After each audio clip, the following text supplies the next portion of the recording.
এখন 2 নম্বরে দেখো, একটি বর্গ অঙ্কন করো এবং এর 3টি বৈশিষ্ট্য লিখো।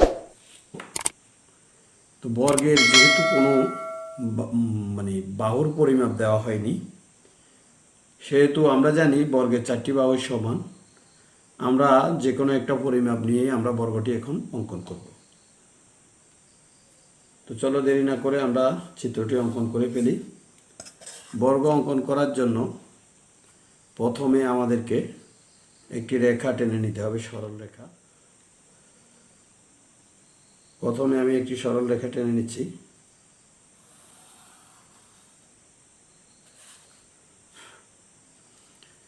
এই সরল রেখার উপর আমি একটি বিন্দু বসাবো, পূর্বের চিত্রের মতো, আয়তের মতোই। এরপর আমি চাঁদা দিয়ে একটি লম্ব আঁকবো। আমি প্রথমে এই বিন্দুটাকে এই বিন্দুর উপর স্থাপন করব। তারপর এই যে রেখাটি দেখতে পাচ্ছ, একটু ভালো করে খেয়াল করো, এই যে একটা চিকন লম্বা রেখা দেখা যাচ্ছে, সেই রেখাটি আমার এই চিত্রের এই রেখার উপর বসবে, আর এই বিন্দুটি এই বিন্দুর উপর বসবে। দু মাথা যদি সমান হয় তাহলে আমি লম্বটা আঁকতে পারবো। তো আমি এখন এই বিন্দুর উপরে বিন্দুটিকে বসালাম। এরপর এই পাশটি মিলিয়ে দিলাম। দেখো এই রেখাটি এই রেখা বরাবর মিলে গেল, এবং এই পাশটি কিন্তু মিলে নাই, এই পাশটি এখনও মিলে নাই। এই যে আমরা দেখতে পাচ্ছি এই রেখাটা এখানে আর পেন্সিলের দাগটা এখানে, তাহলে আমরা এটাকে একটু উপরে তুলে দেব। এই পাশটা মিলে গেল, ওই পাশটাও মিলে গেছে। এখন আমাকে যা করতে হবে সেটা হচ্ছে আমি 90 ডিগ্রি বরাবর 90 ডিগ্রি বরাবর এখানে যে 90 ডিগ্রি দেখা যাচ্ছে, এই যে রেখাটা, এই রেখাটার মাথায় একটা বিন্দু বসাবো। এই রেখাটার উপর পেন্সিল বসালাম, তারপর এটাকে সামনের দিকে নিয়ে গেলাম, একটা বিন্দু বসিয়ে দিলাম। দেখো তোমরা দেখতে পাচ্ছ, এইভাবে একটা বিন্দু বসিয়ে দিলাম, এই বিন্দুটা। এরপর আমার চাঁদার কাজ শেষ। এখন এই বিন্দুর সাথে এই বিন্দু যোগ করে দেব, তাহলে আমার কাজটা লম্বাটা আঁকা হয়ে যাবে। দেখো আমি পেন্সিল রাখলাম বিন্দুর উপরে, এই বিন্দুর উপরেও পেন্সিলটা রাখলাম, রেখে দেখলাম বিন্দু বরাবর হয় কিনা।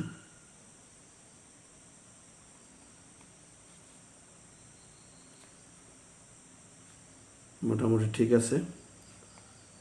তাহলে আমি একটা সরল রেখা টেনে দিলাম, যুক্ত হয়ে গেল দুটি বিন্দু। দুটি বিন্দু যুক্ত হয়ে গেল, এটি হচ্ছে আমার লম্ব। এখন আমি এই লম্ব রেখা থেকে যে কোনো পরিমাপের একটি রেখাংশ কেটে নেব। তার জন্য আমাকে পেন্সিল কম্পাস ব্যবহার করতে হবে।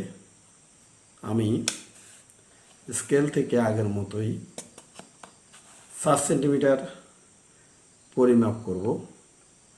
এখানে কাঁটাটাকে এই যে রেখাটি দেখতে পাচ্ছ শূন্যের পাশে, এই রেখাটির উপর বসালাম।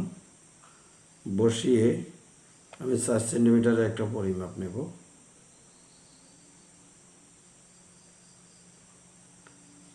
দেখতে পাচ্ছ তোমরা, কি দেখতে পাচ্ছ 4 সেন্টিমিটার কীভাবে নেওয়া হলো? এই যে একটু বেশি মনে হচ্ছে।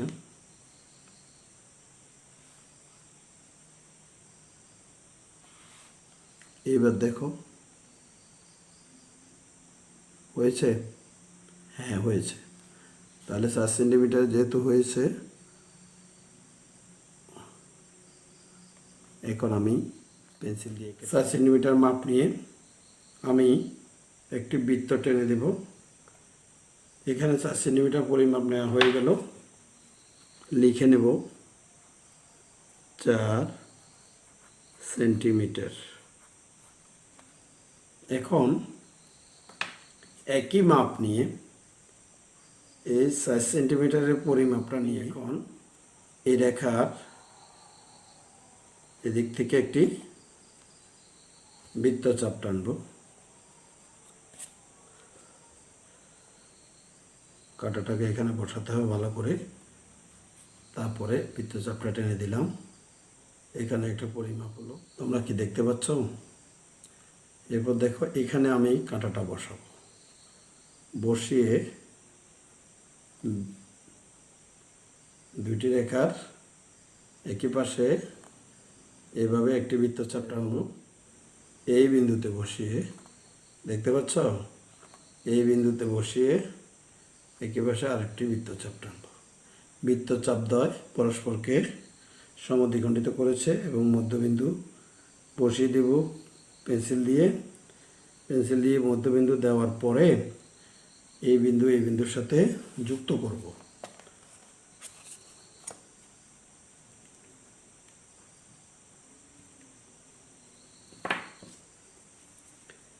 পেন্সিলটাকে এখানে বসালাম, এই বিন্দুতেও বসিয়ে দেখলাম ঠিক আছে কিনা।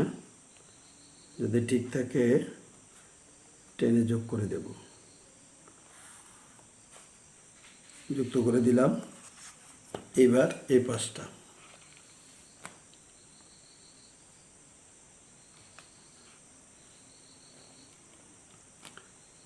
দেখা যাচ্ছে, এখানে যে বিন্দু আছে এই বিন্দুর সাথে সেটা যুক্ত হবে। পেন্সিল দিয়ে একটু চেক করে নেব।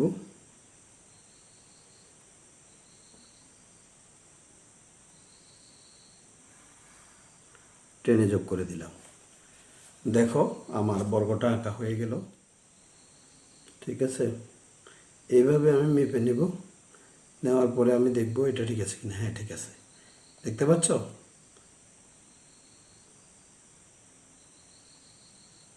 দেখতে পাচ্ছ? এই বিন্দুতে রাখার পরে এই বিন্দুতে মিলে গেল, তারপরে এখান থেকে এখানে মিলে গেল, তারপর এখান থেকে আমি এটাকে মাপবো, একদম মিলে গেছে 100%। আর এটা তো আমি প্রথমেই মাপ নিয়েছিলাম, তাহলে আমার পরিমাপটা সঠিক। 4টি বাহুর দৈর্ঘ্য লিখে দেব। 4 সেন্টিমিটার, 4 সেন্টিমিটার,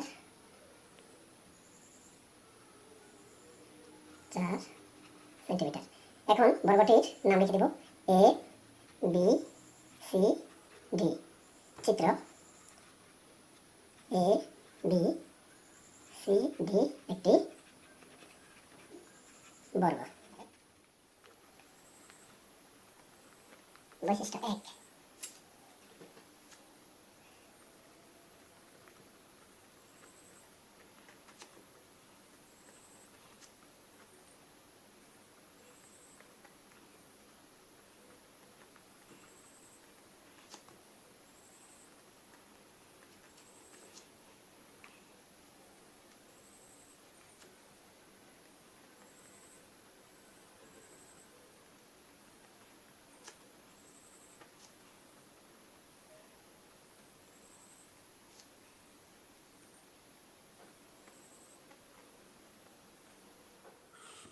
দেখো 1 নম্বর বৈশিষ্ট্য হচ্ছে বর্গের 4টি বাহু সমান। 2 নম্বর বর্গের প্রতিটি কোণ সমকোণ। এবং 3 নম্বরে রয়েছে বর্গের কর্ণদ্বয় সমান এবং পরস্পরকে সমদ্বিখণ্ডিত করে। আরও একটি বৈশিষ্ট্য আছে, বর্গের 4টি কোণের সমষ্টি 360 ডিগ্রি। তাহলে আঁকা হয়ে গেল আমাদের বর্গ।